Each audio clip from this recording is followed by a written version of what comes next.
Ada.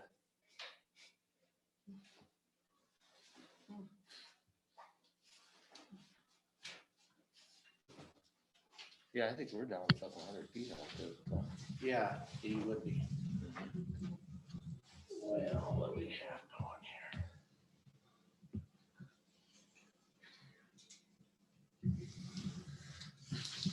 Don't let Lauren on. We don't want to talk to her.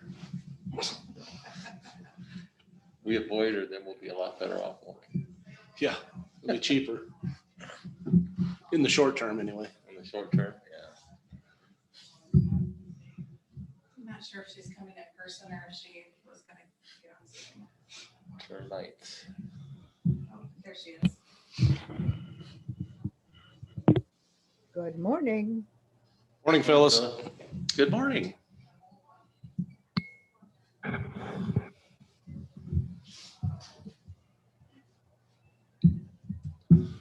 I've got 9 o'clock. I'm going to call the meeting to order. We'll start with the Pledge of Allegiance. Pledge allegiance to the flag of the United States of America and to the republic for which it stands, one nation, under God, indivisible, with liberty and justice for all. Roll call. Mockler, Here. Packard, Here, Smith. Yeah, here. Manning, Here. Hammond. Here. Conflict of interest declarations. Hearing none.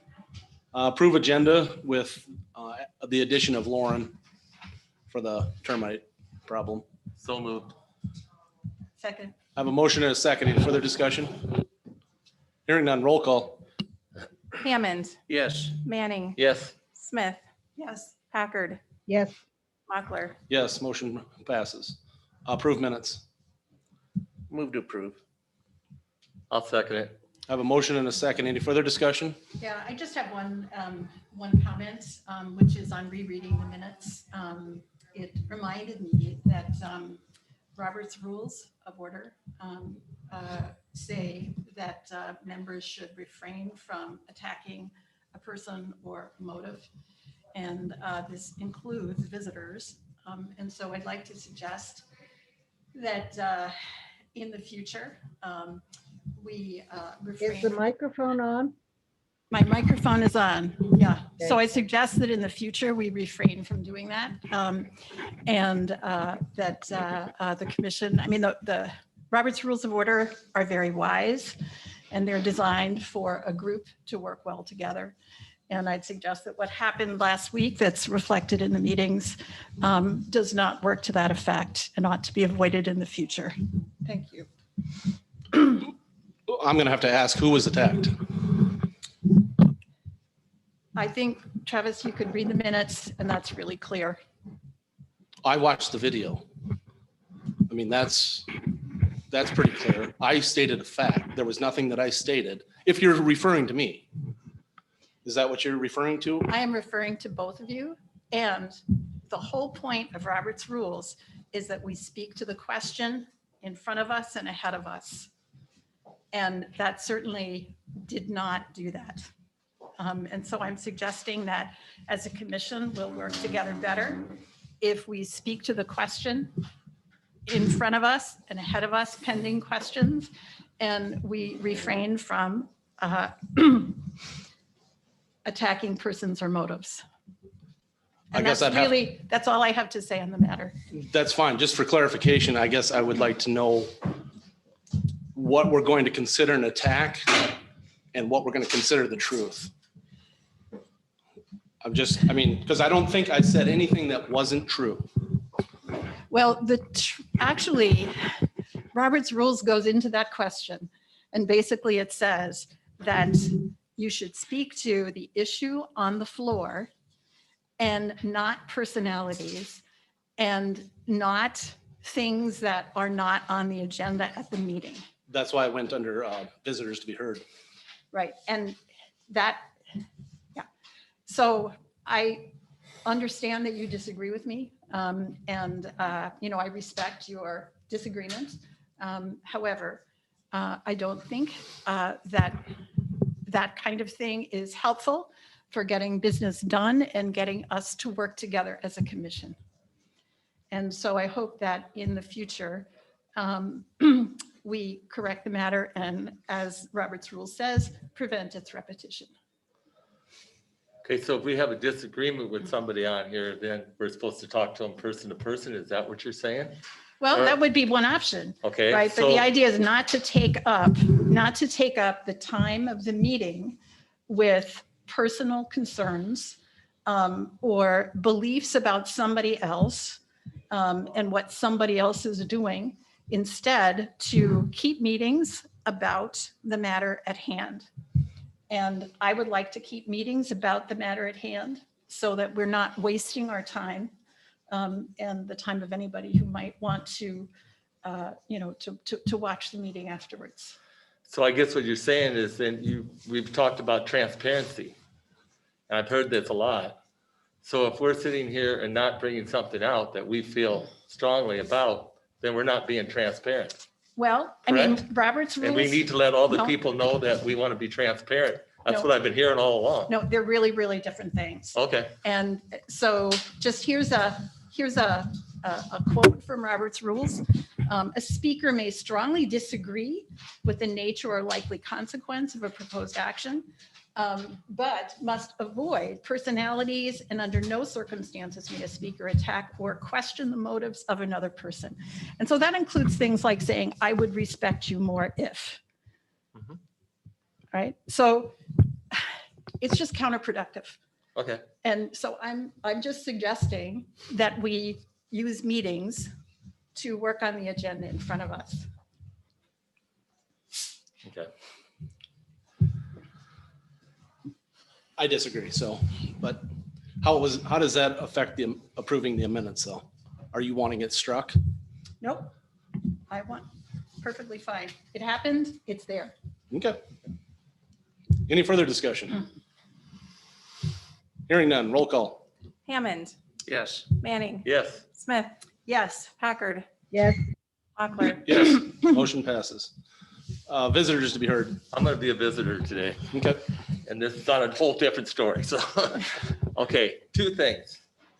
I need some information. I've had talked to a couple people with Ferry Center Ditch about using some of the money to actually clean it. So I'm wondering how we go about that. I don't think we're going to need an engineer on it.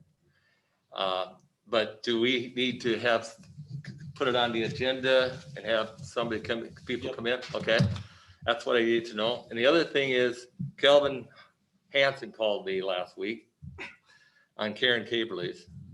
And so I went out there.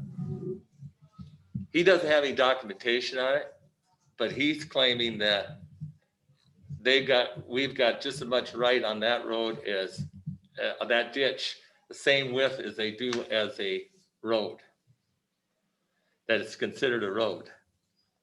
But he doesn't have any documentation that's saying that. But he said that was always the line out there with that. Everybody always said that they had just as much right, but I don't know where we can find anything on it. That's what we need.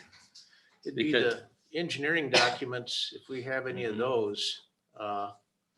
There's supposed to be, well, Clay Creek has a 75-foot easement. Yeah, there would be a labeled easement on that document, on those drawings. And if that's the case, that would be the evidence of that.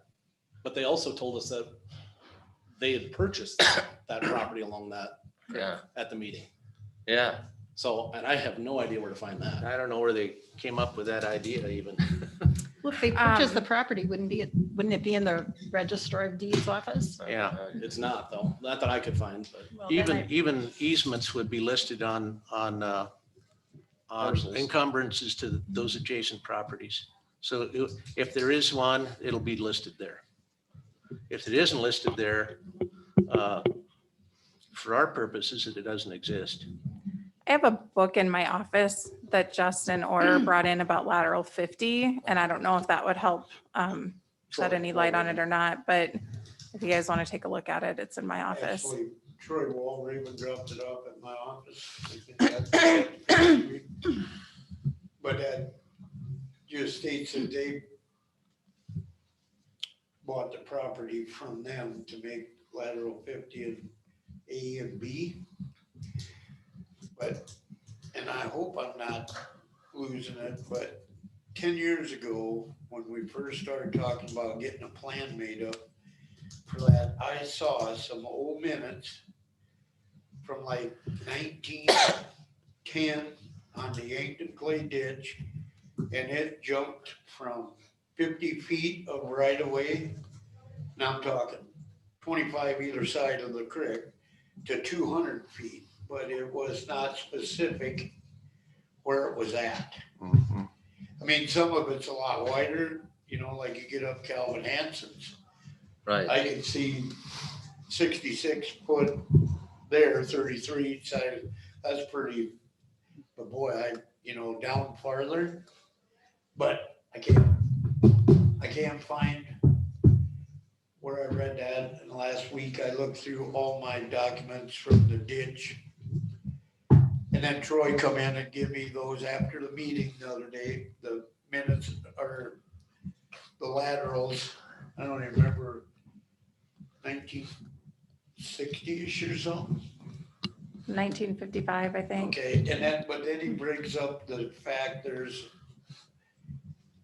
some, I don't know if you call it law, in 1985, some sod The buster. sod buster law.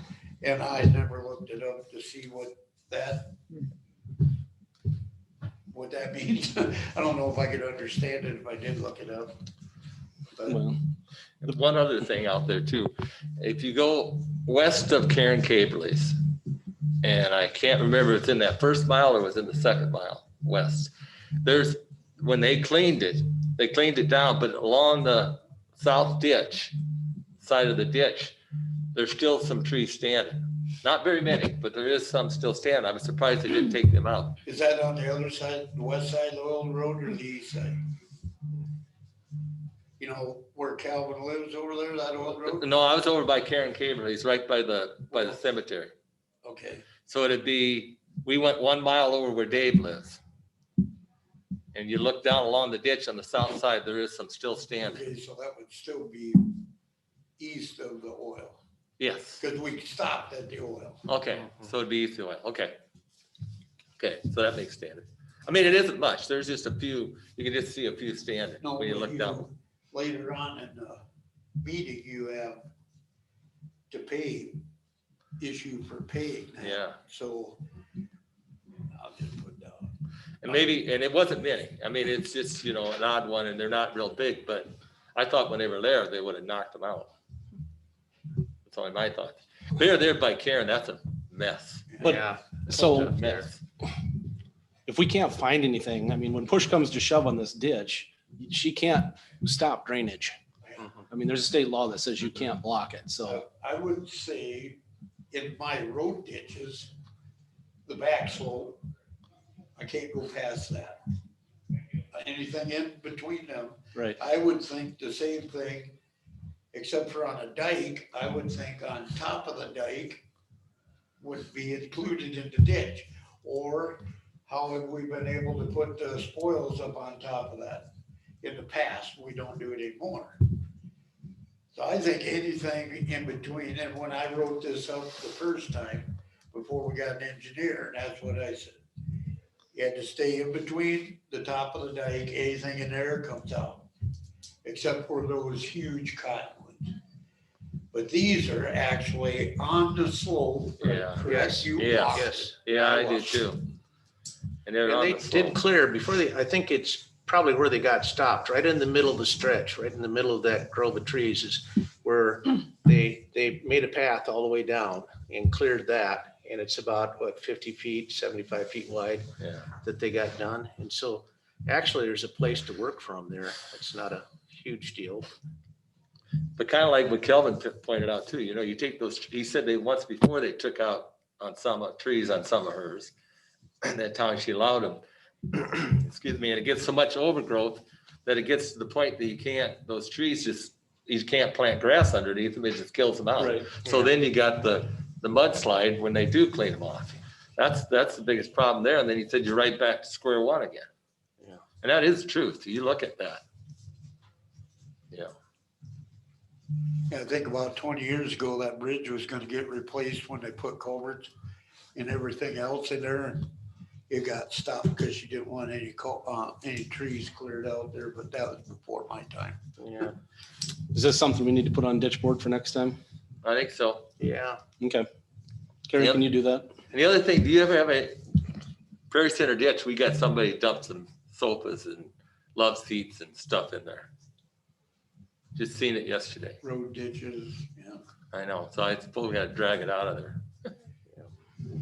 If you tell them where you got it, take it to the landfill, they probably won't charge you. They don't charge us for when we tell them to clean out the ditches. Okay. Sounds good. Bill Larson says she's out of the home now and moved back to Necklace. So can at least go knock on a door. Right. Which house is she living in? Because The one east, just one east of Meckling there. On the north side. Yeah. that brick Or house? The red one.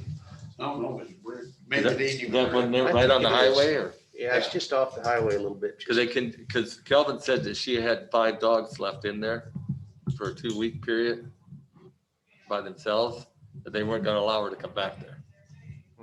Well, there's no vehicle sitting there, just won't want to come back. That's what he said. They weren't gonna allow her to come back there. It wasn't fit to live in. Yeah, Bill said that he thought he saw her sister's car there. Okay.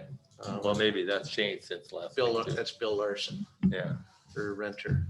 yeah. I don't know. Anything else, Mike, on that? No, I'm done. Any other visitors to be heard? On that Prairie Center ditch, is that something on, are you gonna wait, and bring that up at the next meeting? Yeah, we'll put that Before we on, do- Okay, I didn't know. if there's right? something You want that like on the next meeting, right? Yeah, Also? I'll talk to some people out there. We'll get something. I would like to just briefly be a visitor.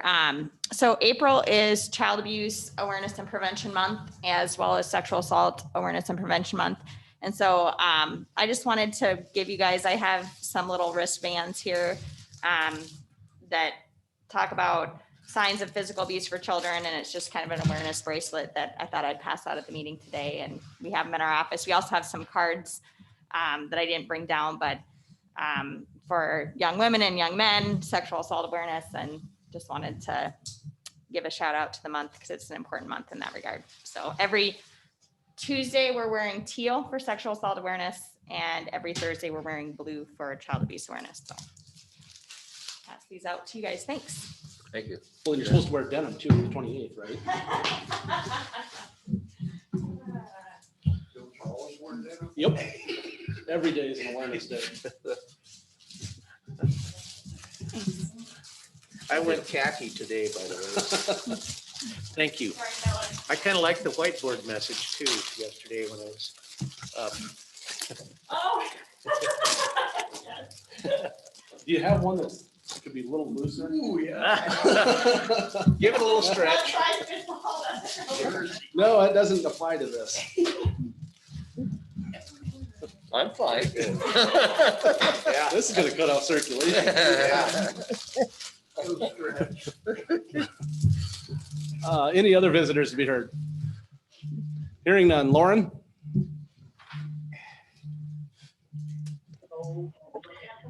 I don't have any bids. I was hoping I would have some bids to present to you today, but I don't. We haven't heard back from 2 companies. So I just wanted to get on quick and give you guys a bit about what was going on at the extension office. And then I suppose if I get bids in later this week, maybe we can do that via email. So I know Travis and Mike were at the office last week, I believe, with Carrie for that joint meeting, and Raven had talked to you guys about what happened in the office, I guess, last week on Monday. She started to notice some ants or bugs coming in through the wall, which I can see how, if it's been happening in the past, that we maybe would have thought that it came through that window area right there. But then when you guys came, like, it looked bad when I found out about it and when she showed you guys on Tuesday. So by the time Olson's came on Tuesday, they said that we have a carpenter ant problem and a termite problem, and that it's the worst that they have ever seen. They said that it runs from, it's pretty much all along that north wall, which would be Raven's office there and then all the way back to the conference room area. And especially in Raven's office, I think is probably the worst of it. And it's basically from the floor to the ceiling, and it's back behind that. So it's paneling, and behind the paneling is a layer of drywall with a 2x4, and then it's brick on the other side of that. So apparently they're all in between there, and the Olson's guy thinks that the drywall is probably pretty much gone back there.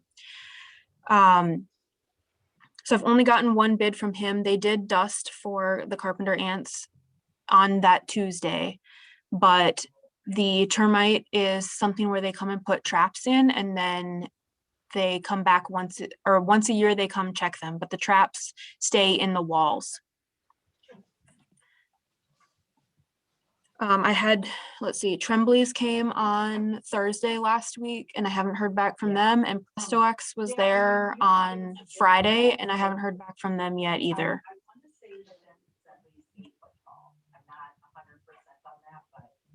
I can't see over it. Well, it's either 6 or 8. I don't know for sure what it is. So, I mean, but that's why I call you professionals. Area does have a copy of Olson's It's union. bid if you guys want to see that. Otherwise, I will pass on whenever I see something, but it just hasn't came through yet. So I don't know. Do you guys have any And obviously you have discussion? Just get the bids to Carrie as quick as you can, Okay. and we'll make the decision. Okay. We'll have to do a consensus because we can't wait 2 weeks. I was Right. gonna say, do you just want me to use the low bidder? I mean, Depends on who the low bidder. the first quote was about $3,300. So I mean, it's not a hugely extravagant amount. But I just felt like because it was that much, we should get more quotes. So of the three that we've contacted, have we ever had any problem with any of them doing the work? We've never really had anyone do the work except Olson's. They routinely spray at the extension just for other bugs. But as far as termites, we've never had anybody do any treatments for those. So They're obviously not checking for anything either, though. true. If they're spraying, they're not doing it. And I think, Lauren, did you say that Olson's was going to have to actually rent the traps or something from someone?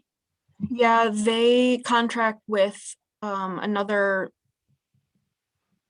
another company, but they don't own the actual system and the bait station that they use. They get those from someone else.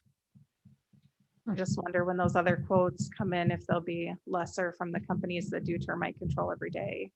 Well, So is the board comfortable with giving Carrie and I and Lauren the ability to approve who we think should do the work? Then we can formalize it at the end of the month. I would like a little bit of checking into each of the companies to make sure there's references that they've been Correct. successful. the ones that we called did get good reviews on Google and, some of those other websites, and they've been around the Sioux City area for a really long time. I remember way back when I was in the real estate business that those names came up a lot for this kind of thing. So they're pretty reputable. So do they have to tear out all the paneling and all that? I mean, We're gonna have to. So, I mean, I think, eventually. yeah, to fix it, I think they're we're gonna just have gonna to do kill them for that. now. We'll kill them first, Yeah. and then they're we'll gonna- have to go in. Okay. But I mean, the board will get all the emails, the invoices, Mhm. Yeah. or the bids, Yeah. before we do anything, but Yeah, somebody's got to make that decision sure. quickly. Sure. Yeah, And I mean, that's, I know that Orkin out of Sioux City specializes in termite control. I mean, that might be another place to. Well, and look. that's who Tom works for, right? Tom Taylor? Works for Um, Presto X. Presto X. Presto, okay. Presto, yeah. Because they're supposed to be getting a bid put in, Are they? yeah, and he's at least local. yeah. Tom does anything I've ever had Tom done. It's been, anything. I think he does a But good we'll job. have to Yeah, look at the bids when they Yep, come Yeah, in. he does pretty good work. I guess I'm comfortable with the three. You're looking at them and deciding, and then just let us know which one. I mean, you guys can weigh in too. Right. That's what I'm saying. If you It just, we're not going to be able to have a formal, meeting. We'll Yeah, give I'm good with informed that. consent, okay? Yeah. Sounds good. Anything You else? guys- Yes, should hear from the others too. No, I'm fine with that. No, I'm good with that. Informed consent, good with you, Phyllis? Yes, I Okay. said yes 6 times. Unanimous then. Any other good news, Lauren? Good news, I don't know. You're be- Uh, Oh, guess- Raven, she's being a little picky. Yeah. I know. Thanks, Lauren. Thank Thank you. you. Behind the paneling, there was trails. Yeah. God. Termites will burst. Rod, sign for shooting sports. Back again. Well, I got new signs for approval, but Dick said, Richard or Dick? Dick's fine. Okay. Yeah, I've been called a lot worse. Okay. Said that he's gonna speak on Leo's behalf, or told me what Leo said, so I'll let him. Leo called me this morning. He's got an eye appointment. He intended to be here and forgot about the eye appointment, so he's going there instead. He asked me to pass along that he'd like to have us go ahead with this project. And it's a CCSC is the, just that anachronism would be good enough for the sign. So it'll fit on, can have the arrow, can be the same size lettering, same style sign in every way as the 3 signs or 2 signs that are above it. If that's okay with us. I looked at the posts and the signs. I mean, it's not going to block anybody's view. All right. Yeah, so I guess the question that's still out there is the legal question, which And she's I don't coming think on. we've resolved. So, I mean, here's what I found. I don't really have a good answer for you guys. I don't have anything that says that you can do it. I don't have anything that says that you can't. What I want to reference you to is in taking a look at our county zoning ordinance, which is, was the suggestion of where we might find the authority for this. On page 27 on into 28, it talks about on-premises signs. And these are the general provisions, general districting provisions, general district requirements in Article 3. And the reason I reference that is because this location is in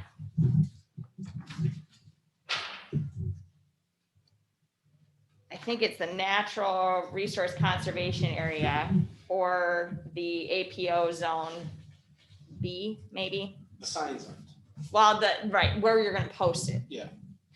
So as I look at that, I mean, when you go to those specific areas dealing with specific rules governing those areas, there's no mention of anything about signs. Nothing that allows it, prohibits it, no regulations about signage.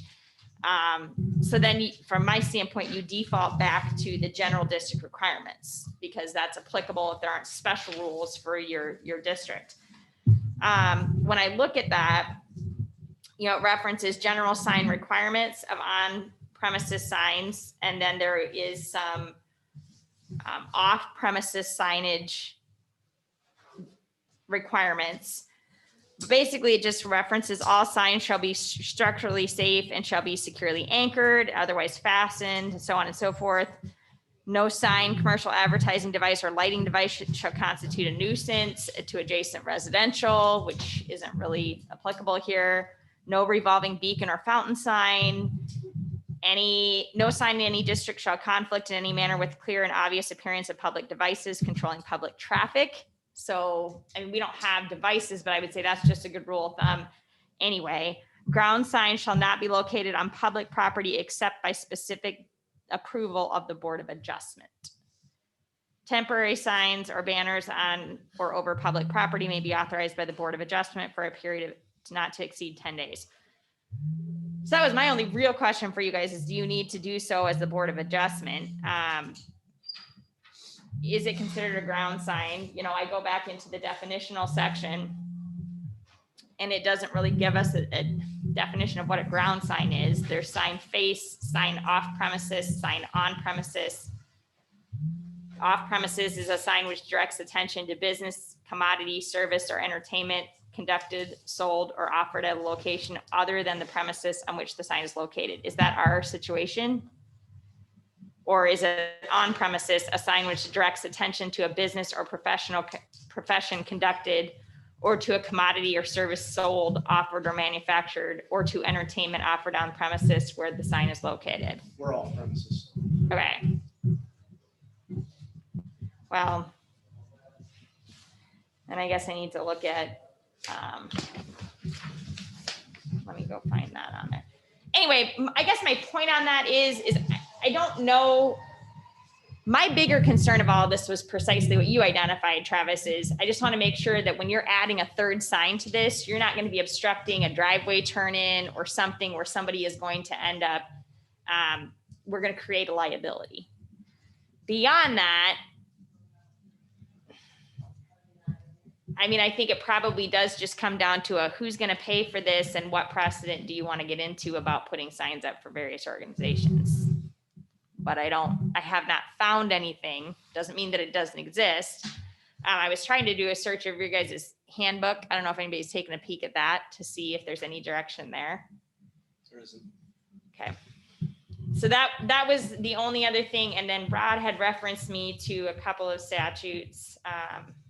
And I looked at them before and I wanted to bring them up. 312814 and 312820.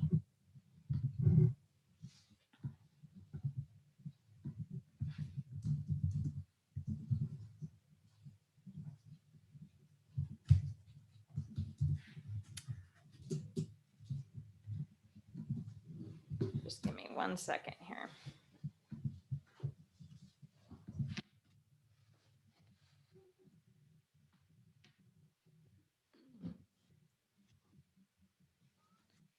And so 312814 is general statute referencing highway markers and signs. And it reads, no unauthorized person may erect or maintain upon any highway any warning or direction sign, marker, signal, or light in imitation of any official sign, marker, signal, or light erected under the provisions of this chapter. No person may erect or maintain upon any highway or traffic or highway sign or signal bearing thereon any commercial or political campaign advertising. Nothing in this section prohibits the erection or maintenance of any sign, marker, or signal bearing thereon the name of an organization authorized to erect the sign, marker, or signal by the department or any local authority as defined by this chapter. I mean, again, I wouldn't say that's, I think that could be argued both ways. Do the local authority. So nothing in this section prohibits the name of an organization authorized. So that's the question is, are they authorized to do so? I look at this as just as a directional and kind of a commercial advertising, if you will, in the sense of you're directing people where they can find this location. But if it's well, it's not really a publicly, because you have to buy a membership to this, right? Yep. Let me just reference that other section. That's my only point, I guess. The sign's not gonna block anything, but I've had to tell people to take down, to me, it's like a business, even though I know it's a member thing. But in other words, the rodeo grounds is advertised on one of those signs. On the large one that apparently the game fishing parks, or I don't know who, we did not have those made up. We put them up. But I don't remember, I mean, the highway department didn't pay for them. I'm pretty sure the county didn't pay for them. I know they wanted to bring attention to the boat ramp. And it says rodeo grounds, campgrounds, picnic area, boat ramp. Quite a few on there. So, I mean. It sounds like it's pretty much at the discretion of the Board of Adjustment, so. Well, and the only other thing I would say is, so then the 312820 says, no person may place or maintain, nor may any public authority permit upon any highway or public right of way, any traffic sign or signal bearing any commercial or political campaign advertising. I mean, is this considered commercial advertising? I don't think so. You know, because it's not about commerce. It's a, you know, I think it's akin to putting up a Rotary sign. Okay. I mean, you know, I think that's the analogy, right? Could, if Rotary met at Clay County Park, could they put up a Rotary sign? And you know, I mean, I think Rod's right that, you know, we might have an issue with precedents and where else people want signs. And so, I mean, I don't see any harm in this sign. I don't think it's against any rule. It sounds perfectly fine, but. And It's I got I have no problem with it either. I just Yeah. want you guys yeah, to be the ones to tell me. well, the I don't rules say wanna that we be make the one- decision. It's at our discretion. Yeah. And I somebody else think, come in and say, well, you put this one up. and there's a certain affinity or symmetry with the other signs that are already there.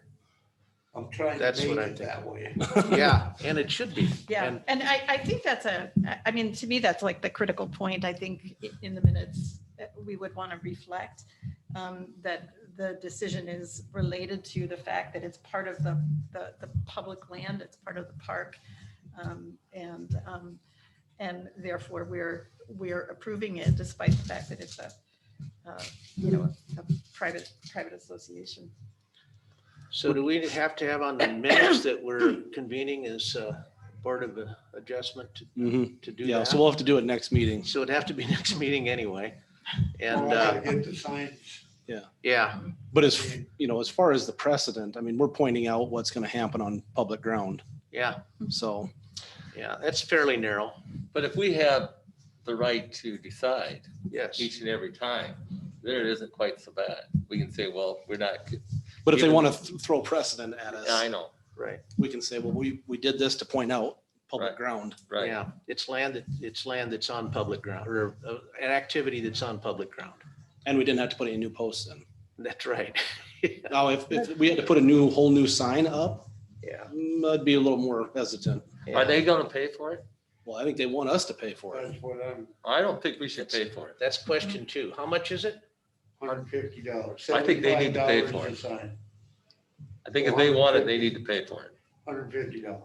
Okay. I know it's not much, but I think that that's something they should do. But you can use that argument both ways. It's not much. They can afford it. There you go. I'm with you there. Cost that me too, so.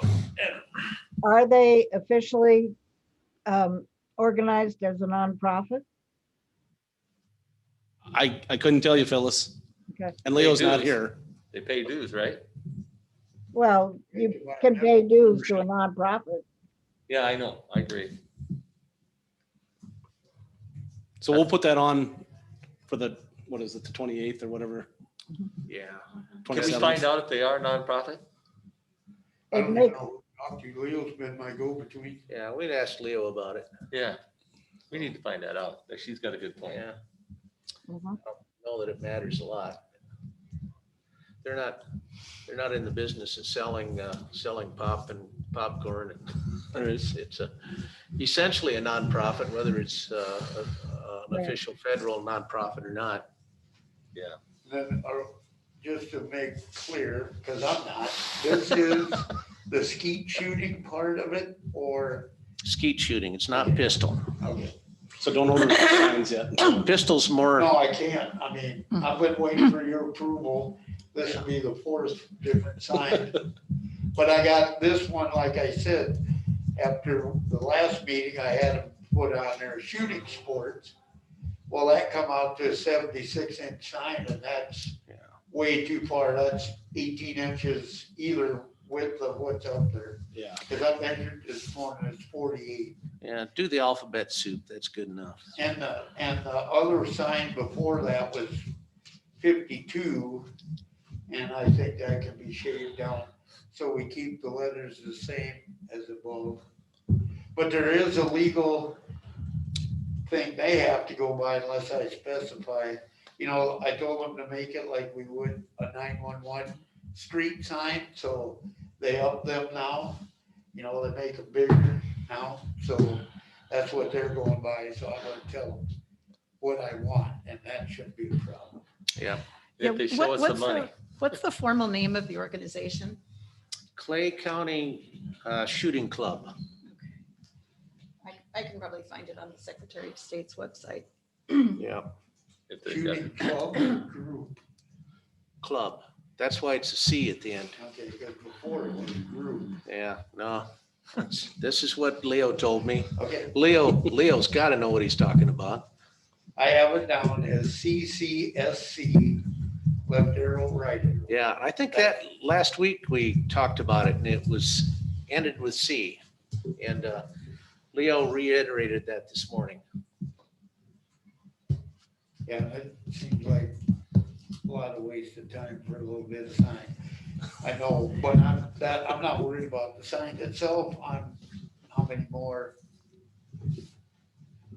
Yeah, I don't think it's. Because we have never put up anything, historical markers, yes. But none of the churches have ever asked for signs up. They're always out of the right of way, Mhm. so, but that's, whatever you guys decide is fine. Okay, so that's on for the next meeting. Condemnation of structure 14-150-006. Or as other well known as the Landine Bridge. I haven't gotten anywhere yet. So, Nope. I didn't even get an answer to my text message this time.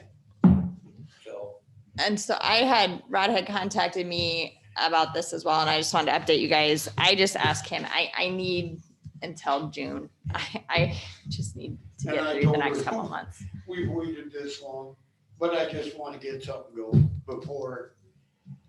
I gotta, and if we have a date, the state will be fine with that, because they understand all the legal system been backed up for a year.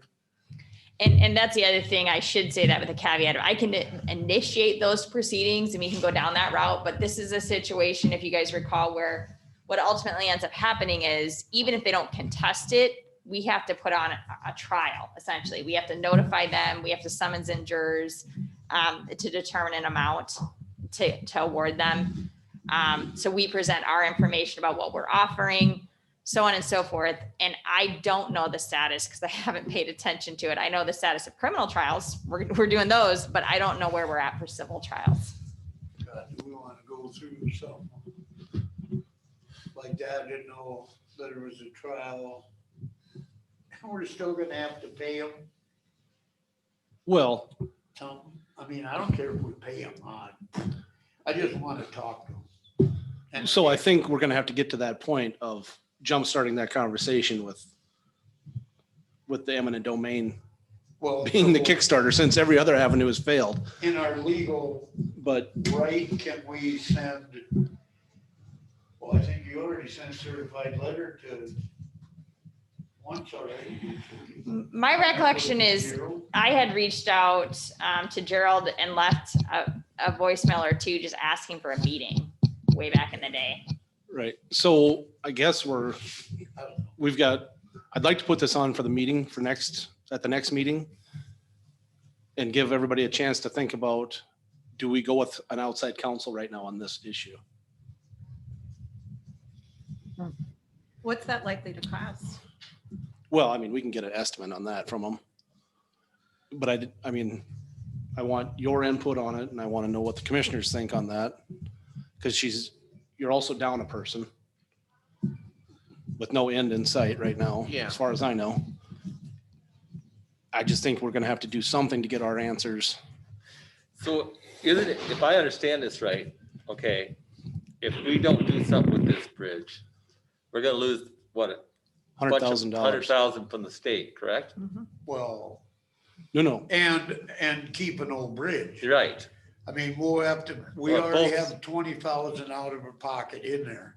Okay, And the engineering up to this point is 100,000. So if we back out, we have to pay the other 80,000. So we're, and the cost of replacing the box bridge into a box culvert, our cost is gonna be just a little over $100,000 now because it's went this long. so we're actually out about 200,000. So, but I mean, so we either pay 100,000, another 80 to 100,000, get a new box culvert, or we pay another 80,000 and have a whole wooden bridge sitting there. Right. Yeah, and I, you know, when I went to the commissioners meeting, the DOT, when the DOT guy saw my badge said Clay County, he meant, I mean, that was the first thing he said was, you know, you people have to get a move on with that bridge. And, you know, what he said is it's his funding that is going to expire because of the expiration date that I guess Congress put on it. And he, you know, he has no room to move here. It's not that he wants to push us, but that they will lose their funding and their ability to give us funding. So I think time is of the essence here. I mean, it was scheduled the first time around for 2017 to be replaced, I believe. Can't hear you, Rob. She couldn't hear you. Well, I said it was scheduled for 2017 Mhm. to be replaced the first time around. So this, you know, we're going into our fourth construction year. And usually they don't construct it in, say like 2021 construction was let last October. So I mean, we're looking at 2022 if we get something done by this fall. We did secure an estimation, right? We got a consultant lined up previously and secured what we were willing to offer them. Because that was the other thing, is that's one of the things we needed to prove is, No, we did. okay, we The got to get guy on wanted- that. The guy from Sioux Falls wanted $4,000 to come down. The appraiser wanted $4,000 up front to come down and appraise it. And I believe we brought it up at a meeting quite a while ago and it never went any further than that. So that's the first thing you guys need to do next meeting is we've got to get an appraiser on the line because we can't even have the trial.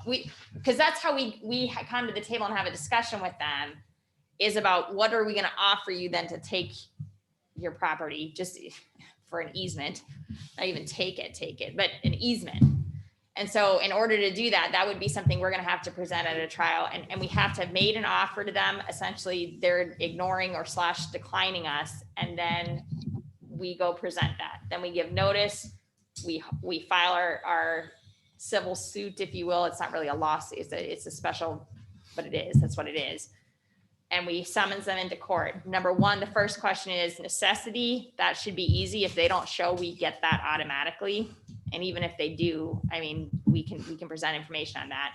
Number two is the amount. And usually that's going to be the issue is just making sure we present information that's reasonable about the amount and then the jury makes the determination. I don't suppose we can get anybody around here locally to appraise it, huh? There wasn't. We went with the DOT, who the DOT uses. They give me a list and it was like the 7th or the 11th guy on the list that actually would, because we're talking such a minute little piece that nobody else wanted to get involved and I believe we didn't want anybody local. No, We get well, they didn't, outside- Gerard didn't want to do it local. Oh yeah, that's who the first one I contacted. But if it's going to cost us $4,000, and I mean, this is going to be complete discussion for next time. If we do go with outside counsel, can't we engage them and make an offer without an appraiser? I mean, we could come in and go $10,000 an acre. It's a tenth of an acre. Here's $1,000. So And we saved $3,000. well, that's why, I mean, way back in the day, I was trying to make a phone call to him. If we could just Right. get him into the office to have this discussion of, I mean, listen, we're not, this is gonna improve your land. I know that that wasn't the thought at the time, but I think she will probably get on board with that. Maybe not.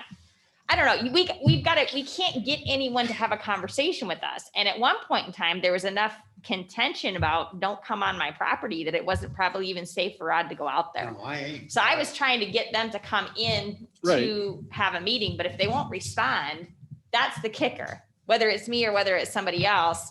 And I get that where we're at right now, regarding timeline, we may just have to, but I mean, it's going to cost a lot more money to do whatever we're going to do than just to. Right. I just hate to spend the money on an appraiser. I mean, we could give them the $4,000 for the 1/10 of an acre and be money ahead. But you do realize there's more. There's 2 easements we're after. One Permanent, is a temporary. temporary work easement. And one is a permanent easement, which is right at the end of the box culvert where the riprap needs to be placed because we're using federal dollars. So we have to jump through all these hoops. We had Johnson Engineering, who was on the list for the state. They had to draw up this big plan. And that's. And the 1/10 of an acre is both easements, right? That's No, the permanent is the 10th.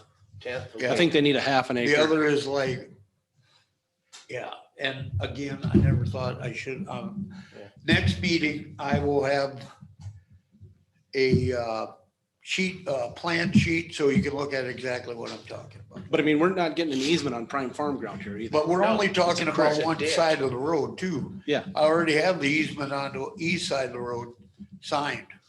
Right. We're just talking about the west side, Yeah. just so you're clear. Yep. You hate to give them too much when they essentially got the east side for free. Yeah, Right? that guy is just so happy they're getting rid of the old bridge. But like Travis said, they want the hill knocked down, which I don't think they realize that's gonna be back in their front yard. I guess maybe we should have somebody go out, figure out, It's a township road. We don't have the I know. authority to do it anyway. right, And there's True. going to be a 35-mile-an-hour speed limit sign, whether people listen to it or not, or Right. abide by it. I mean, but I'll get you a plan sheet. I should add that. I will send out a plan sheet to Carrie, have her pass it along. So you'll be able to see exactly what I'm talking about. I mean, I've done 50 of these, Yeah. maybe not that many, maybe 30. And And everybody, our 4,000, if we even went as far to just give them the $4,000, that would be about, for a half an acre, that'd be considering the value of the land, true value to be around 8K. okay. which it wouldn't be, No. but it'd no, be it cheaper isn't. for us to do it that way. Yeah, why Okay, not? So on that point there, I just making a suggestion. So usually when we go in, the agreement on the other side is they gotta take all that fence out. So the agreement is when they're done, the county comes back in, puts the fence in. So if you guys are paying them on the other side, they should have put the fence, because the fence there on either side is a couple electric wires and an old piece of woven, and we'll put up 4 barbs and wood posts. Well, that'll all be part of the negotiation. So I mean, I'm just so you're aware, that's what I've struck a deal with Yeah. the cousin.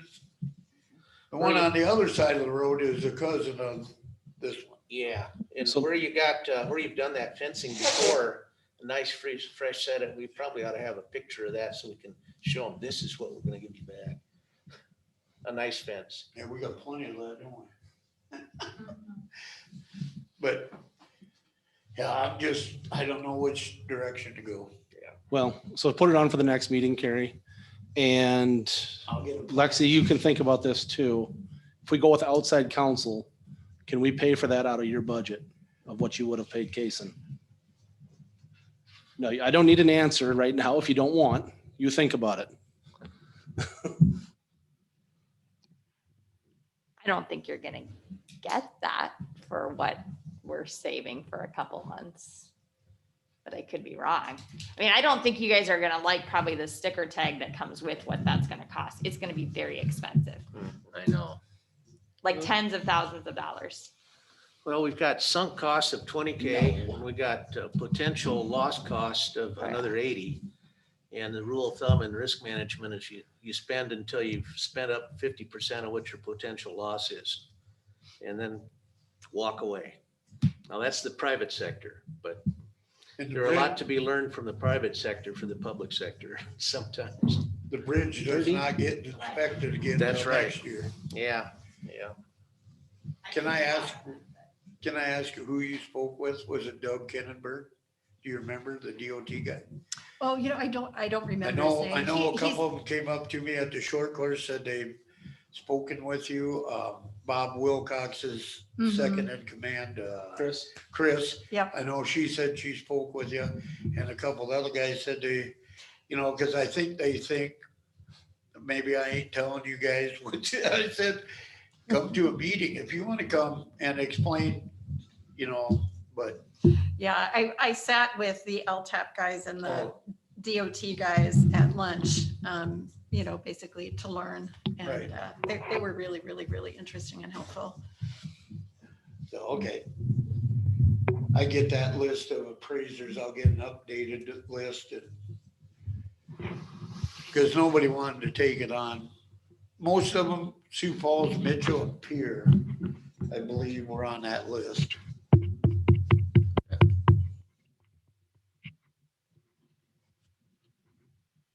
we can always get it appraised if we have to go to trial. We can throw them an offer without getting it appraised.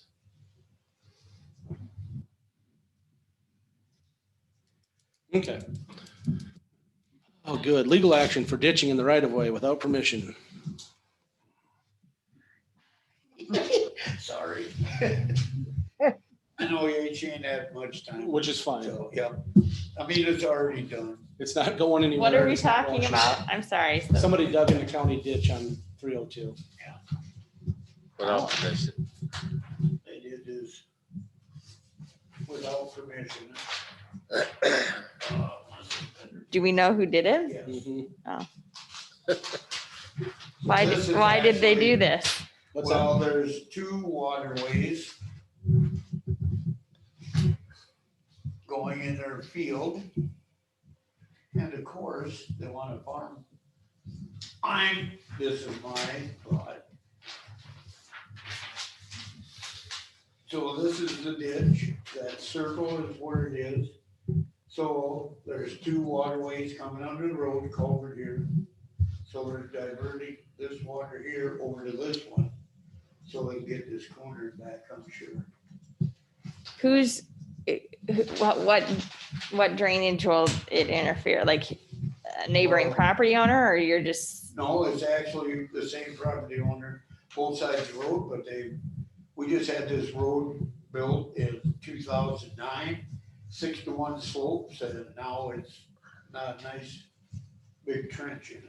And everybody else comes and asks permission, and we give them permission under my guide, I guess. So this just showed up over the winter, or sometime this winter.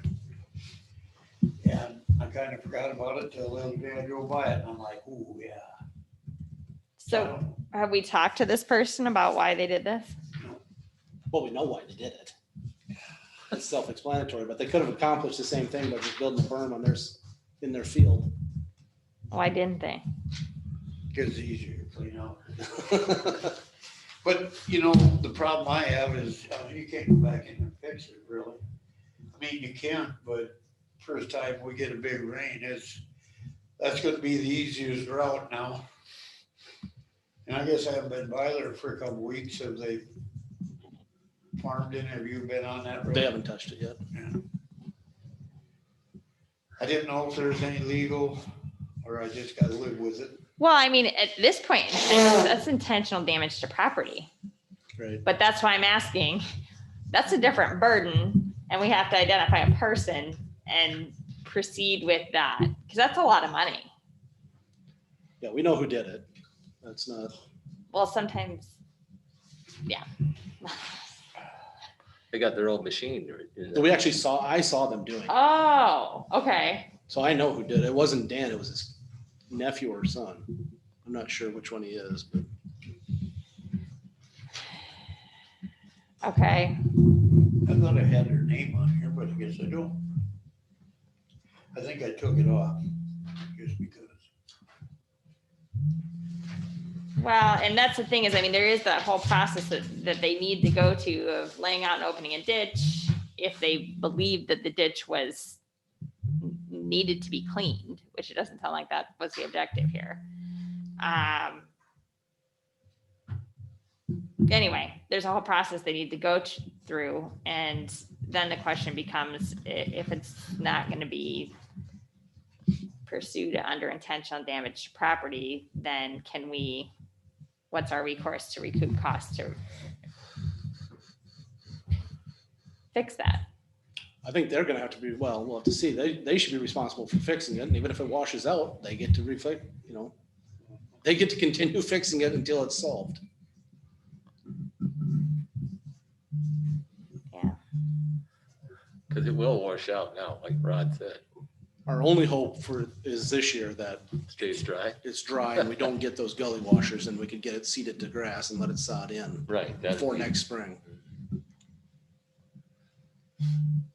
I mean, they changed the flow or however I mean, to me, that's same as going into the Yankton Clay Ditch and diverting it across somebody's property to get it closer to Holmes Welding or something.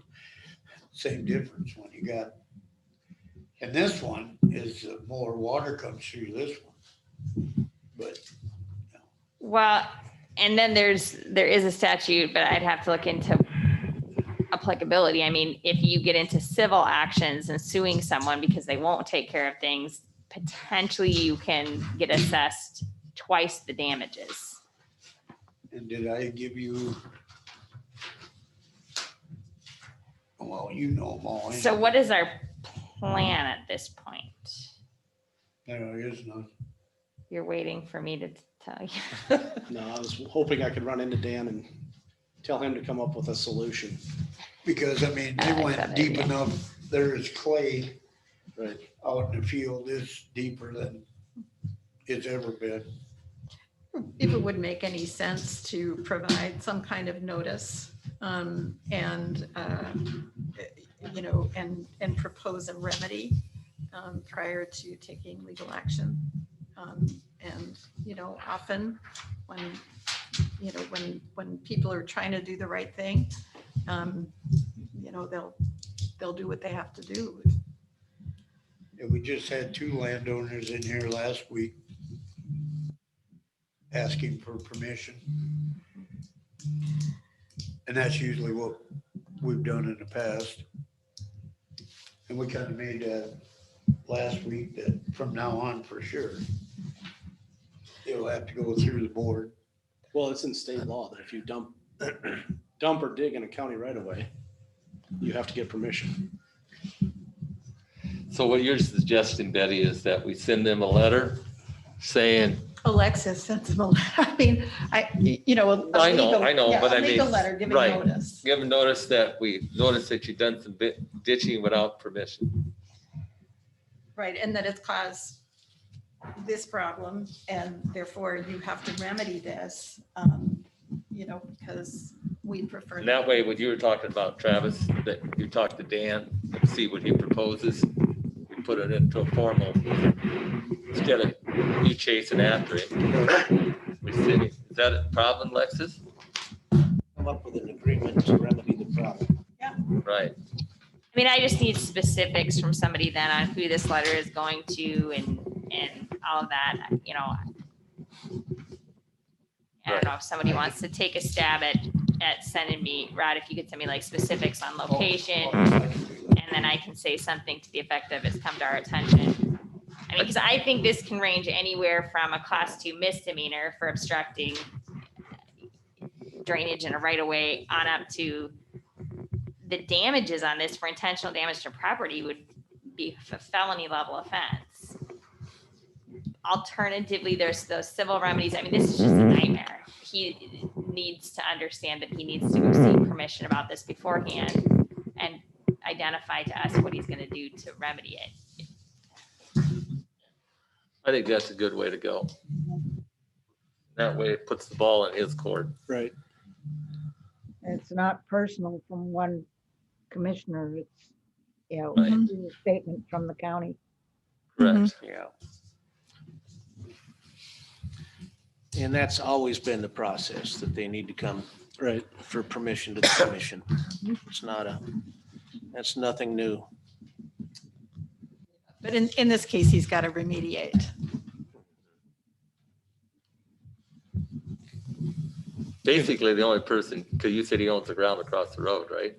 So the only person he's really damages to is the county. Right. But the Because, road- yeah, he didn't hurt himself and he's No. not blocking drainage. No, he's, the only person he's hurting Diverted is, it. what's that? Yes, he's hurting our road. Right. That's the, could be hurting our road. We had it engineered in 2009, and if that would have been the case, they would have did it then. Right, exactly. Well, and if somebody goes in the ditch, instead of Right. gently going, they're going to hit this and stop. That's an issue too. Yeah. Yeah. So, do you have anything else, Rod, for regular session? Good. Sorry, Lexi. You know, That's an important consideration then too. It's creating a hazard to traffic. Yep. The Right. the only thing about that part is it is outside the 10-foot safety zone, Mhm. you know, but But- it's still in the right of way. Right, Right. which we It's are in the right of way. responsible for. Yes, and we Yes. have the culverts marked already. I mean, so. Okay. Dennis, are you here first? Lamar may come when he does. Oh, okay. Policy. Okay, well, we're getting close to that. So we need to go into ditch board. It wasn't all. Move to go into ditch board. Second, Second, I have a motion and a second. All those in favor, roll call. Hammond, Yes. Manning, Yes, Smith, yes. Packard, yes, Mochler. Yes, we're in ditch board. The Todd By request for driveway extension. Okay. So after the meeting, the ditch board meeting at the 4-H building, Todd By, Travis and I talked to him and I said I'd run out and look. I was under the assumption it was one driveway, but he wants two.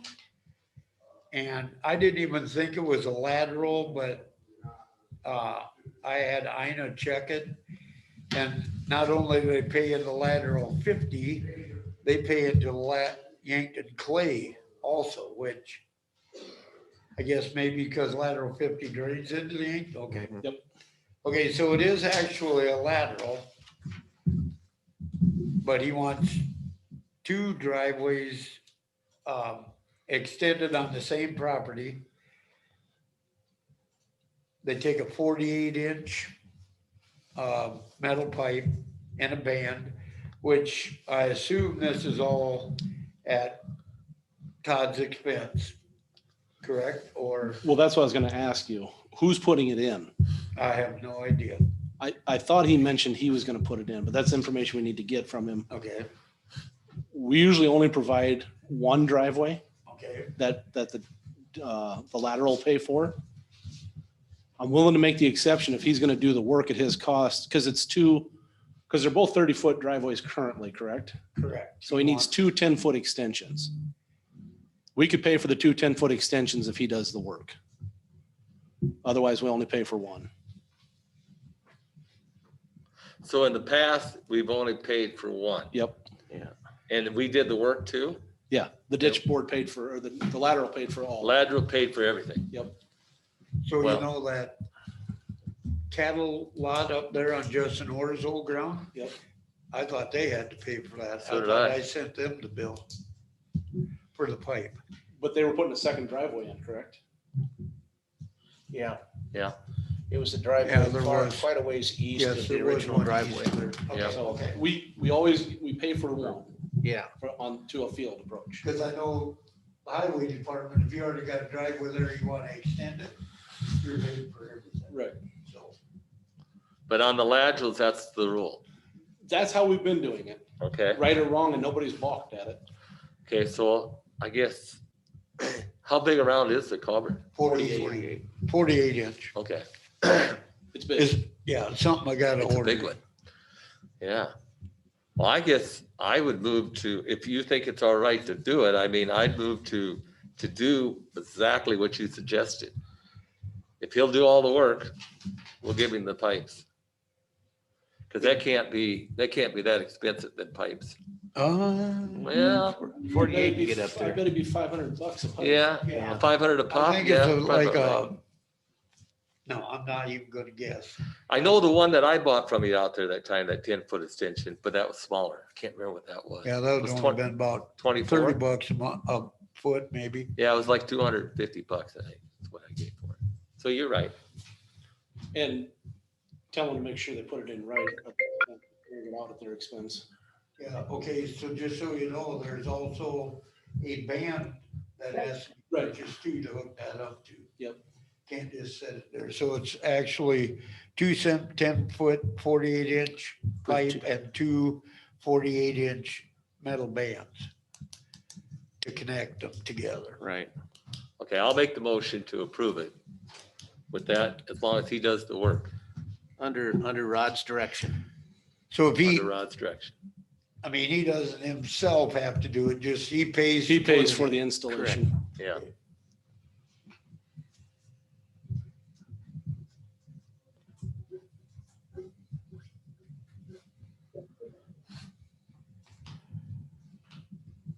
Okay. Second? Second. I have a motion and a second. Any further discussion? Hearing none, roll call. Hammond, Yes. Manning, Yes. Smith, Yes, Packard. What is our, sorry, I had to leave. Oh, sorry, Phils. We're in, for ditch board, we're approving the extension of Extension. We're gonna add 2 10-foot, two culverts, each need 10 foot. Got it. And Yeah, then the lateral will pay for it. The property owner or renter is going to pay for the work. correct. Okay, Yes. And Mochler. yes, motion passes. Do you want to see a cost on that or just wait till it comes? Well, you can email us an estimate. Because I talked to True North Steel, they do not make 10-foot, 48-inch pipe. So they have to cut one in half, which that's no biggie, but they do charge $75 to cut it in half. Do we have a way to cut it? We do, but it will make a mess out of it. Galvanized steel is not fun to cut. I didn't know if we had a Well, we gas got- chop saw. No, I don't think. Oh, yes. It'd be easier to, it'd just be easier to have them do it. Yeah. I think. Wow. Because What was it? if I send you a bill for the hours that's gonna take to cut it, $75, it's probably gonna be, Okay, and this is something where either he's gonna have to go get it or we're gonna have to go get. oh, they don't, We don't have a truckload up there. Apparently, nobody in southeast South Dakota needs any culverts because I still got a half a load of pipe up there. So where's that, Sioux Falls? No, here, Yeah. and we get free freight down to here, but it's gotta be a full load before they'll bring it. can you finish it off with something? Yeah. I got, no, not right at this time. I mean, we can get them, no problem, but still. But I mean, wouldn't it, well, of course, we did it on bid, so they're locked in for the year. Trucking's Not a unless beast somebody right else now. around here, not unless somebody else around here has one. Well, I wonder If Todd's able to go pick it up, it'd make it his discretion whether he'd pick up 2 10s or a 20. It may be, do we have to get from True North? No, that's where our bid is. though. Right, but I was wondering if Ulmer out of Menno, that would be closer if we were gonna send Todd to go pick it up. yeah, John might have. And just see what the cost. And I'll Yeah. check the other counties, but that's pretty unusual size pipe just for, I don't think anybody's gonna have a 20-foot 48-inch pipe laying around. He probably doesn't, but he might have tens. Yeah. You never know what he's got out in the pile at his Well, place. yeah, Ulmer might, but I mean, as far as other counties. Yeah, Right. yeah, no, I mean, yes, at Elmer's. Middle would, Todd might go to middle a lot easier than here. Oh, yeah. Oh, yeah. But he's got to remember, we're giving him the pipe. I know, but if we can get it at, I know, if we can get it in Menno, I agree. I mean, if there's a price difference, we can discuss that with him. So,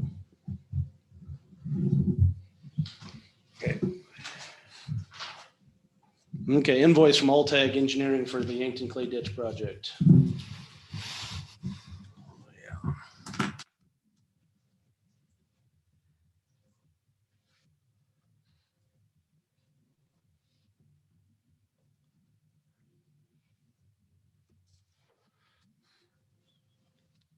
Go back to what Mike was saying, or whoever seen what was out there. I don't know if it's enough to, Yeah, I haven't, there isn't much. I mean, I just happened to notice it, Kelvin and I happened to notice that there was some trees standing in. And I guess I have no idea why, and I think it is actually where Dave lives. I think it's west of Dave along the bank on the south side. Pretty sure that's where it's at. It had to be because Karen's all on the other side, on that whole half a mile in there, is Karen's, and I know it wasn't there. So it must have been on the west I side. think she only has that, I think half a mile there. ain't it? Yeah, yeah. Mhm. So it had to be the other way. But like I said, it wasn't much. I just happened to notice some stigglers standing up. So the $7,600, is there still something being held back? I don't know, I didn't even get an invoice. I thought maybe Brad would be on, but I don't see him. Well, part of it's for the Oh, the microsurfacing. microsurfacing. Sorry. Yeah, part of it is. Yeah, just 4,020. highlighted, The 4,000, the 40/20. right, the highlighted part of it, because they sent us on the same bill, they just refused to separate them. I should have cut the bottom off when I sent it to Gary. Yeah, but you shouldn't have to do that. But yeah, it's just the top portion of the bill, whatever. And this is for their engineering fees, not the contractor. Right. Right, Oh, sorry. yeah. And so they're done with the engineering part of it. They've completed the work and the bill seems fair. We think Yeah. so, Believe so. yeah. Yeah, The Karen Kimberly part is a little in the air, but there's not a lot that we should hold them responsible. well, and that's already been engineered. They're, They know Yeah, what needs to be right. done. It's just the work hasn't been done they're yet. just administrating the Construction bills oversight. now. But no, I have not been in contact with them on this at all lately. I'm Now you're- trying to stay out of it, but From what I know, we owe them this much at this point. Yep. Move to approve the bill. I'll second it. I have a motion and a second. Any further discussion? Hearing none. Roll call. Hammond, Yes. Manning, Yes. Smith, Yes. Packard, Yes, Mochler. Yes, motion passes. You got about a quarter of a mile. Now we need to approve, But it's engineered. is it just the $30? Yes. Yeah, just $30. Just the $30 bill for ditch board to the broadcaster press. Move to approve that bill. Second. I have a motion and a second. Any further discussion? Hearing none. Roll call. Hammond, Yes. Manning, Yes. Smith, Yes. Packard, yes, Mochler. Yes, motion passes. Anything else for ditch board? Good. Move to I'd like next time, maybe if we could talk about ditch board in general and our structure. So I would just put that out there if we can, and I won't delve into that right now, but I think it's important for us to talk about that. I'm struggling with that and I want to visit about that next time on the agenda. One thing on that, the stuff that Troy Walraven brought in, I did read part of it where the reason they give the lateral to the commission is because the township boards can't levy. The commissioners can only be the one that set levies. Is that true? I guess no, townships can levy. Okay, well, that was highlighted on At least they can one of now. those, I believe. I can't speak for 70 59, years ago. I think. Yeah, that'd be good news for us because I paid my levy, my township levy. But that was something on there. Well, there was that section where he or somebody had copied pages from like a statute or some kind of regulations that named the commissioners as the ones to be responsible for it. So specifically, if anybody has anything to come to the table with next time along those lines, what I am finding is county drainage board information. And that's something we got out of the business of. That was completely separate. Well, so I'm looking for any guidance on authority for our ditch board. Because it would fall under a watershed district. It'd be more like the TLC district rather than Vermilion Basin District.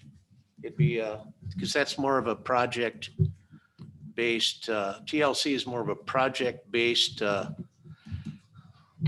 making changes, building dams, that sort of stuff, as I understand. That's their ballywhack. So the sort of statute that the TLC drainage district, or I don't know exactly the full name of it, it would fall under that statute, I think. I didn't Just to miss kind of, that meeting, did I? yeah, you missed it. It was the 6th. I forgot all about it. Me too. I missed it too. I intended to go. So sure. In full disclosure, I missed it. I intended to go, and then that afternoon, I looked at my calendar and go, there's one I missed. So sorry, apologies to all here. Anything else for ditch board? Take a motion to come out. Motion to come out of ditch board. Second. I have a motion and a second. Roll call. Hammond, Yes. Manning, Yes. Smith, Yes. Packard, Yes, Mochler. Yes, we're in regular session. Anything else? I know, I hate to ask that. I ask if anything else for me, fellas. oh, thank you. Lane, drone policy. Okay, sorry. After last week's meeting, I went through and revised the policy. I sent it to you. Hopefully you understood my comments with it. And Dennis, I believe, has looked through it. But he's here too for questions.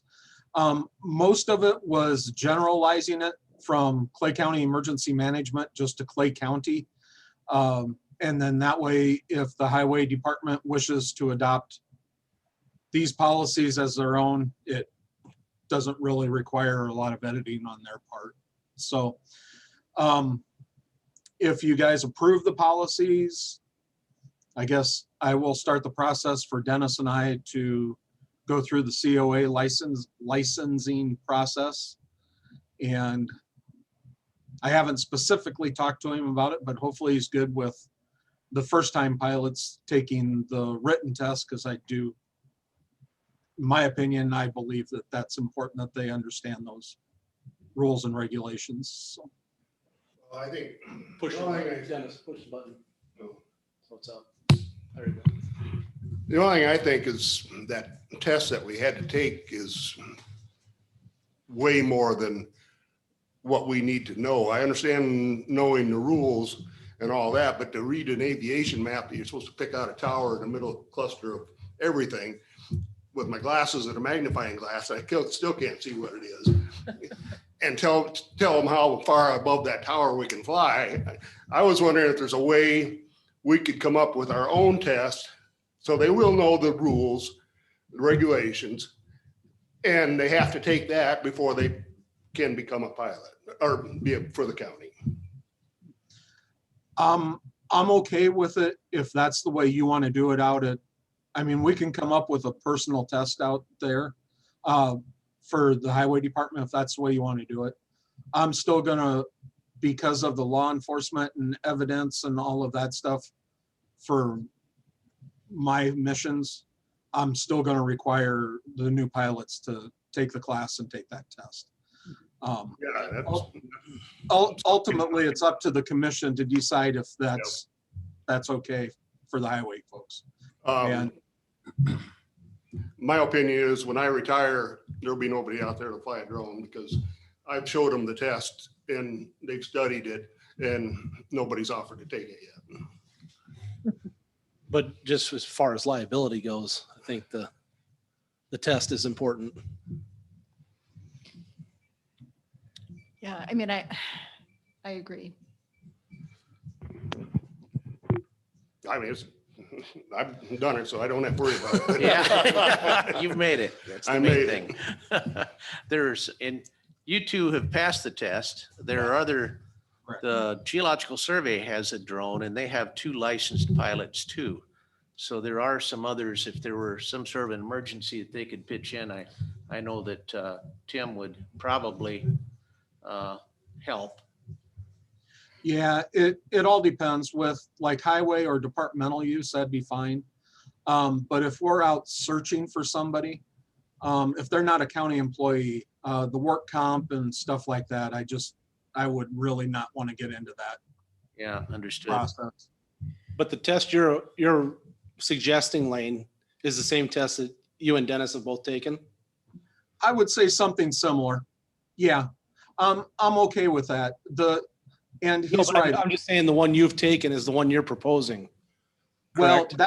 that's the one that, for my Like- people, anyway, they will go through the FAA process. Yes. I guess what I'm getting at is you've both passed it, so it's not an impossible test. It's passable. It's passable. And the last time there were 4 of us that took it and everybody passed first try. I would rather not take a test myself either, but if you have to, you have to.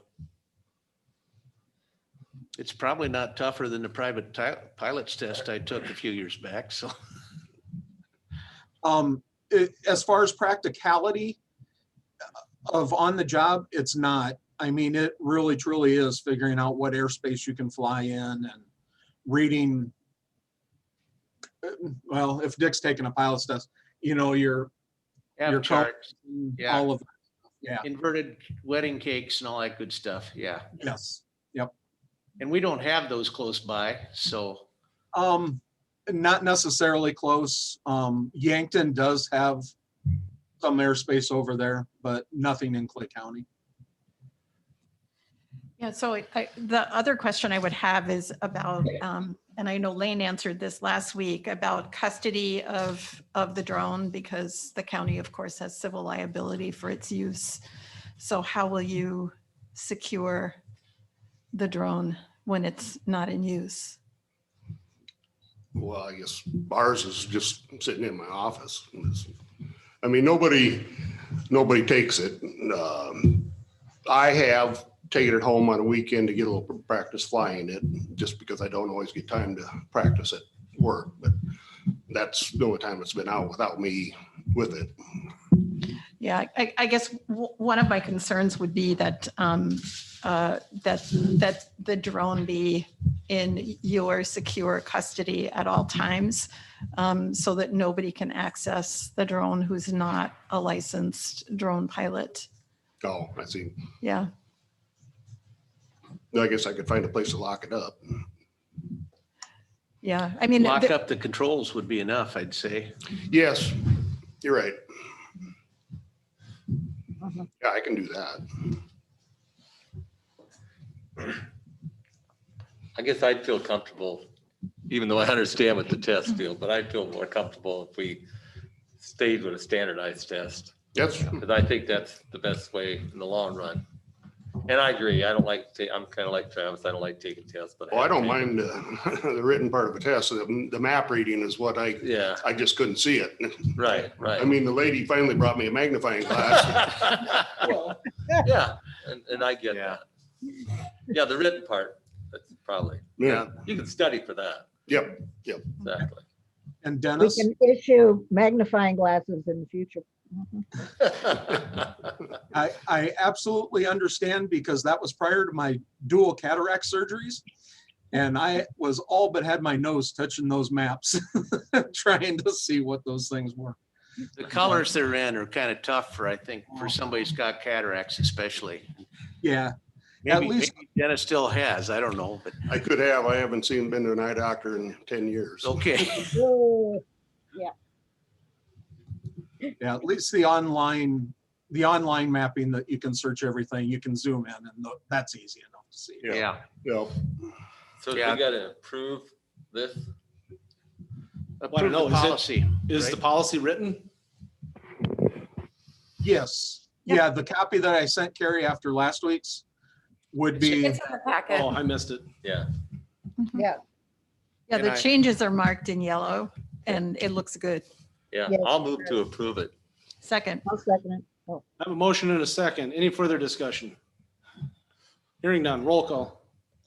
Hammond, Yes. Manning, Yes. Smith, yes. Packard. yes, and thank you, Lane. Yes, motion approved. Anything else, Lane or Dennis? no, I don't think so. Oh, I talked to him about the Oh, the generator. He was gonna text me to see, he was gonna look at it again today. They think they've got it running. He's been letting it sit for a week and trying to go out and start it to see if it ever misses again. So far, so good. It went over a year without, one start without ether. And the day I took it out there, it started twice on its own. It's been over a year. Yeah, That's what it's supposed to do. well, they did some work to it. We'll see if that helped. Okay. Yeah, amazing. Okay, So when it's done, I'll let you know. all right, thank you. Thanks, Dennis. Resolution 2021-18, contingency transfer.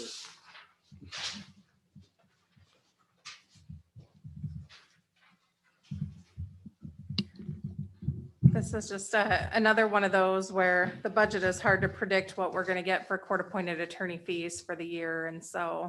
Yeah. We just need to. That's We're add already some to over? that. It's a 2K Yeah. increase then. So I'd move to approve resolution 2021-18. Second, I have a motion and a second. Any further discussion? Hearing none, roll call. Hammond, Yes. Manning, Yes. Smith, yes. Packard, Yes, Mochler. Yes, motion passes. How are we doing on, this is along that same line, I guess, but how are we doing on collecting?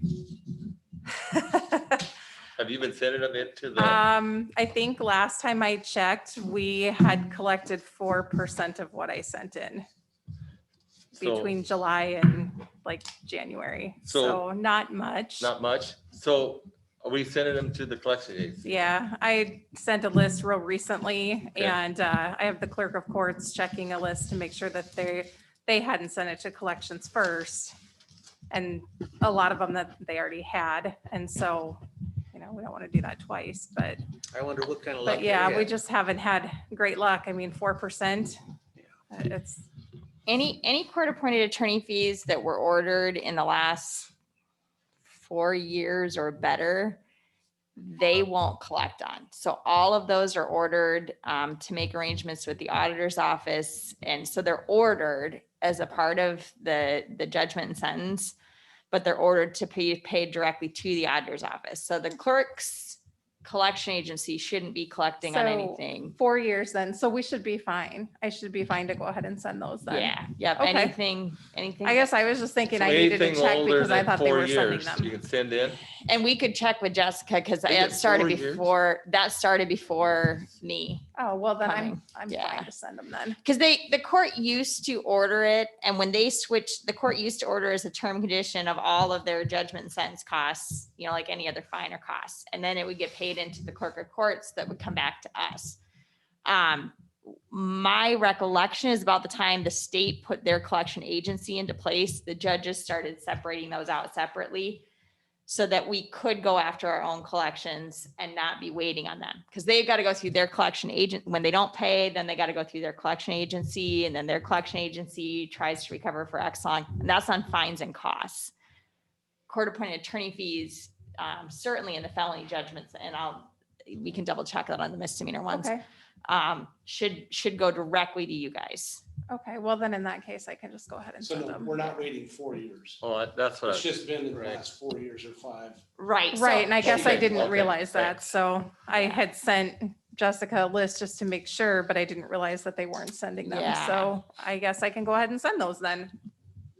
Yeah, because I think we got to try to collect as much of that as we possibly can. Yeah. And turn it over to collection agency is the only way we're going to get some of it. We have to try. And Jessica, I think will know when that kind of practice shifted. I don't remember exactly. I just know since I've been here that when we were doing judgments, it was consistently being ordered to go directly to the, court-appointed attorney fees are ordered to be repaid directly to the county auditor. Well, the So- list that I sent her was only for things within like the last year. Oh, okay. So because I'm pretty close to being like really current on that. Cool. And that Good. list would bring me up to things through November. So, Nice. and I was just waiting for her on that. But if that's not the case, then I can go ahead and send them. So, Good to go. Good. Thanks, Gary. Okay, there's nothing for joint jurisdiction, and we do have executive session under, what did you want, legal or Yeah, potential litigation. potential litigation? So if nobody has anything else for regular session, we can take a motion to go into executive session. I do have something. I sent Carrie and Alexis an email, but for the ditch board discussion next meeting, if you wish, I could request Amanda Vanderplatz from Pier if she would be willing to sit in and help explain from their standpoint as well, if you guys would want me to make that request to see if she can attend. That'd be great. Okay. I'll send her an email, and once Carrie gets the Zoom set up, I'll get that to her too. Cool. Make it so. Okay. Nothing Move to go else? into executive session. Second. I have a motion and a second. All those in favor? Aye. Aye. Roll call. I know I Hammond, do that. Yes. Manning, Yes. Smith, Yes. Packard. Yes. Mochler. Yes. Okay, let me,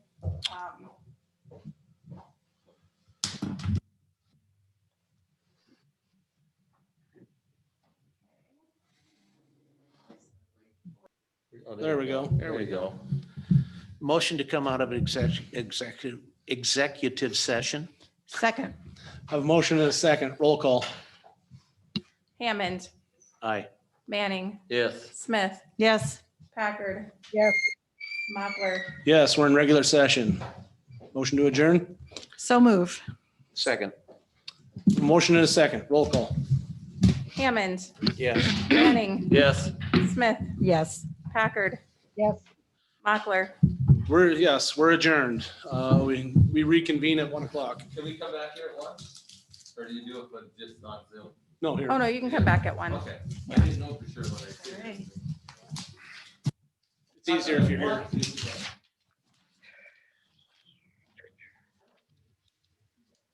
Doesn't look like it.